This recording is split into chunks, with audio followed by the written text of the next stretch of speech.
Rahul Dravid has been appointed the head coach of the Indian cricket team. He will take over from Ravi Shastri, whose tenure will come to an end after the ongoing T20 World Cup. Dravid will take charge of the senior side from the home series against New Zealand that starts with the T20s on 17th of November. The series involves 3 T20s and 2 test matches. Dravid previously coached the Indian under-19 side at the 2016 and the 2018 World Cup, where they finished runners-up and champions respectively. Dravid has also overseen the progress of the Indian sides. In fact, until 2019, he was appointed in 2019 he was appointed the head of the National Cricket Academy. He was also the coach recently when Shikhar Dhawan led Indian team toured Sri Lanka. I'm joined by my experts. Prakash, Rahul Dravid being named as the coach, the head coach of the Indian cricket team in the middle of the World Cup. What kind of signals does this message give? Well, look, you can't get a better man than Rahul Dravid for the job. And I think most of us who were sort of in the know a little bit, it was obvious the question was really when the announcement will happen, not if it will happen. I think Rahul would have, knowing the meticulous man that he is in everything he does, I think he will bring a huge amount of order. He'll bring a lot of discipline. He will bring all his skills and experience to bear. And I think the younger people in the sporting fraternity who've benefited immensely from him will all rejoice. If at all there is a sort of a dark lining to it, it is that the under-19 and the NCA will have to find somebody else. But you can't have one man doing everything. While we talk about Rahul, I think we have to acknowledge Ravi Shastri's contribution, especially in the test match arena. Yes, I know we didn't win a ICC tournament, but the fact is what India have achieved in test matches, 2 wins back-to-back in Australia and a near-to-close win in England, if not winning that. So I think Rahul Dravid coming in at the top is a fantastic bit of news for Indian cricket. It is a fantastic bit of news indeed, but Ashok, I'll really have to ask you about the time of the announcement. Should the announcement have come in the middle of the World Cup? Could the BCCI not have waited till the end, or at least end of India's campaign in the World Cup and made this announcement? Rika, you can say this, but then the captain also decided to resign before the, decided to call off that he exactly. That's what I'm asking. Captain decides to. So maybe the timing was a bit wrong. You could have waited for another few days and then announced, because it was writing was on the wall.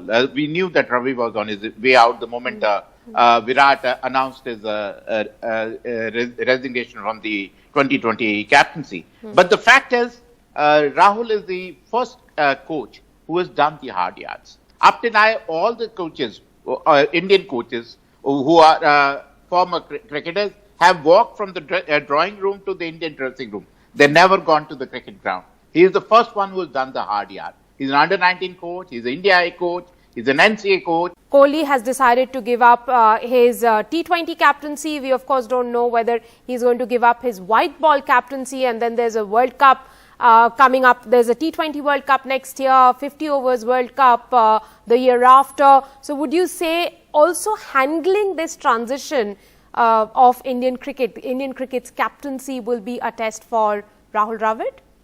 Well, to be honest, again, I think it's not just the captaincy. I think teams go through these phases when there is a rebuild. I often look at the Indian team management or group often as the leadership of a corporation, Rika. It's very similar. There are times when people retire due to age or other reasons. There are times when newer people take over. They stamp their vision. They have their own approach. They have their way of doing things. And yes, I do agree that Rahul's, like any other leaders, biggest role will be man management, but Rahul is a tactful individual. He's a sensible individual. He's not going to brook any foolishness from anyone. He will quietly be assertive, and he's certainly not going to be in your face as a team leader or a manager or a coach, whatever word we may ascribe to him. I have great confidence that he will be able to do what is needed, and indeed Indian cricket does need a little bit of change to start happening, so that we don't get caught in a situation like we see teams like Sri Lanka going through, where there's a completely new crop having to be built. And as someone has said, and I think your caption said it, if the wall is going to start the job of rebuild, I don't know it's broken. I wouldn't say it's broken. But if he's going to raise the wall and make it even stronger, then you can't start with someone better than Rahul. Maybe he's going to raise the bar of Indian coaching. So. Gautam, I have to ask you another question, which is about, cricket being played in these unusual times, in these times of new normal, when you have to be in bio bubble practically all through the year to play all three formats. Do we see Rahul Dravid as a coach come up with a vision of having three teams for three different formats, and that would really be a challenge to have three different teams like the way England is doing, and perhaps Australia in many ways, and thereby you plan excellence for each team, the road to excellence for each team? I think it's the only way to go forward, at least for another couple of years. And the seed was sown during the Sri Lanka series. I mean, where the BCCI management and at the end of the day, Dravid must have agreed that yes, I'm going to take this over as a even as a temporary capacity. The Sri Lanka visit I'm talking about. So that's the only way forward. But they have to take a look at the schedule. If they're playing most of their cricket in India, then the benchmark is different. If they're touring outside, then the benchmark is really different. I mean, we assume that the Indians are tougher mentally, but these guys, again, the core group of those 6 or 7 people had been out on the road for the nearly last 6 months. Right. So it's the only way. And I'm sure Rahul, having, looked at the psychological part of these players when they were coming up during his, NCA days, both in under-19. Will have a plan in place. He'll have a plan in place. Right, and all the best wishes to Rahul Dravid, all the best wishes to Team India for their road ahead in the World Cup. Thank you very much, gentlemen, for joining me on the broadcast this evening.